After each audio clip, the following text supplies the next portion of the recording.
students, how are you? I am back with my next video for class 4.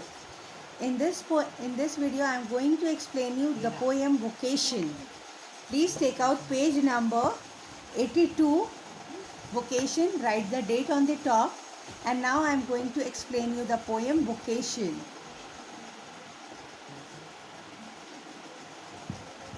When the gong sound 10 in the morning and I walk to school by our lane, every day I meet a hawker crying, bangles, crystal bangles. तो कहते हैं कि जब भी जो है मैं एक मेटल पीस की यानी कि किसी बर्तन के बजने की आवाज़ जो है सुनता हूँ, और जब पोएट जो है वहाँ पे जा रहा है, पोएट जो है इसमें एक छोटे से बच्चा शो किया गया है और वो स्कूल जा रहा है, तब वो जो है गॉन्ग साउंड 10 यानी कि गॉन्ग मतलब जो एक round piece of metal hang in a frame, it makes a when it hurt. जैसे आपने पहले के ज़माने में घड़ी देखी होगी, वो नीचे एक पेंडुलम से लटक के जो है 10 बजे जो है 10 बारी बजता, तो ऐसी सी आवाज़ उसे तब सुनाई देती है जब वो स्कूल जा रहा होता है। और एक हॉकर यानी कि एक रेडी वाला जो है बैंगल्स क्रिस्टल बैंगल यानी कि चूड़ियाँ, कांच की चूड़ियाँ जो है ऐसे कहते हुए वो चिल्लाता है, There is nothing to hurry him on, there is no road he must take, no place he must go to, no time when he must come home.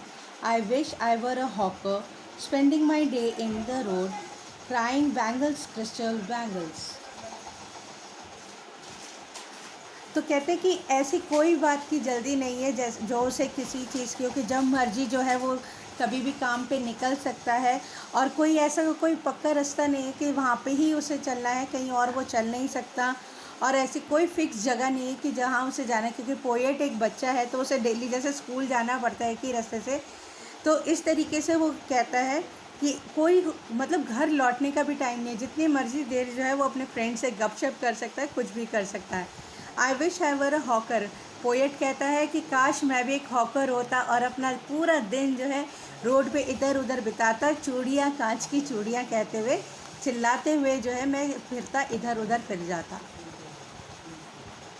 When at 4 in the afternoon I come back from the school, I can see through the gate of that house the gardener digging the ground. कहते हैं जब 4 बजे मैं school मतलब दोपहर को जब मैं स्कूल से घर वापस आता तो मैं देख सकता कि किस तरीके से घर के दरवाजे पे गार्डनर जो है वो मिट्टी जो है खोद रहा है। He does what he likes with his spade and soils his clothes with dust. Nobody takes him to task. If he gets baked in the sun or gets wet, I wish I were a gardener digging away at the garden with nobody to stop me from digging. अब poet के मन में एक gardener को देख के जो है ख्याल आता है। वो गार्डनर वो कब देखता है, जब वो जो है स्कूल से 4 बजे अपने घर वापस लौटता है, तब उसे गार्डनर देखता है कि वो जो है एक घर के दरवाजे पे मिट्टी खोद रहा है स्पेड से, यानी कि फावड़े से जो है खोद रहा है। और जैसे कि आप स्पेड की पिक्चर जो है बर्ड मीनिंग में देख सकते हो। एंड फिर वो कहता है कि और सॉइल्स हिज क्लोथ यानी कि उसके कपड़े जो है मिट्टी में भर जाते हैं। And nobody takes him to task, और कोई भी जो है उसे काम नहीं बोलता है, कोई सा भी, भाई होमवर्क कर लो, घर के काम में हेल्प करा दो, या कुछ भी ऐसा काम नहीं करता है। या वो धूप में खेल रहा है, पसीने में तर है, या बारिश में भीग रहा है, कोई भी उसकी केयर नहीं करता। तो यहाँ पे पोएट के मन में एक दूसरा विचार आता है कि काश मैं भी एक गार्डनर होता तो कोई भी मुझे मिट्टी खोदने के लिए मना नहीं करता। Just as it gets dark in the evening and my mother send me to bed, I can see through my open window the watchman walking up and down. The lane is dark and lonely, and the street lamp stands like a giant with one red eye in his head. The watchman swing his lantern and walks with his shadow at his side, and never once goes to bed in his life. I wish I were a watchman walking the street all night chasing the shadows with my lantern. अब जो है रात को सोते समय जो है जब उसकी मम्मी उसे सुलाने के लिए बेड में डालती है, तो कहते कि वो अपनी खिड़की से कहते मैं अपनी खिड़की से देख सकता हूँ किस तरीके से चौकीदार जो है एक लालटेन पकड़े हुए इधर से उधर जा रहा है और उसके साथ जो है कोई भी नहीं है, सिर्फ उसकी परछाई है जो उसके साथ चल रही है। और ऐसा लग रहा है कि मानो कि वो जो है एक जायंट यानी कि एक राक्षस की भांति लंबा चौड़ा आदमी है और जो कि उसके साथ साथ चल रहा है, उसकी शैडो के लिए कह रहा है। और साथ ही साथ वो कह रहा है कि वो अपनी लालटेन को जो है इधर से उधर हिलाता जाता है और मुझे नहीं लगता वो शायद ही कभी बेड पे लेटा हो सोने के लिए।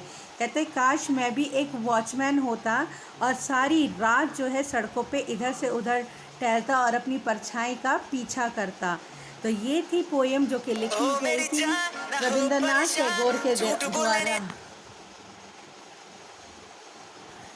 तो इस तरीके से पोएट ने अपनी 3 ख्वाहिशें जो हैं इस पोएम में जो है बताई हैं कि पहला जो है वो बैंगल सेलर बनना चाहता था, फिर वो जो है गार्डनर बनना चाहता था और लास्ट में उसकी ख्वाहिश थी एक वॉचमैन बनने की। तो बच्चों उम्मीद करती हूँ आपको ये पोएम जो है पसंद आई होगी, वोकेशन जिसका नाम है, और आपने इसके वर्ड मीनिंग्स करने हैं। साथ ही साथ ये ऑथर इंट्रोडक्शन आपको दे रखा है पेज नंबर 83 पे। ये येलो बॉक्स आप देख रहे हो रविंद्रनाथ टैगोर के बारे में लिखा हुआ है। वो बहुत ही अच्छे पोएट थे, बंगाली पोएट थे वो, और ऐसे राइटर वगैरह भी थे। तो उनके बारे में आप लोगों ने अपनी नोटबुक में लिखना है in a beautiful hand writing. Next video में मैं इसका बुक वर्क शेयर करूँगी और साथ ही साथ इसके क्वेश्चन आंसर्स भी। Till then stay home, stay safe, bye for now.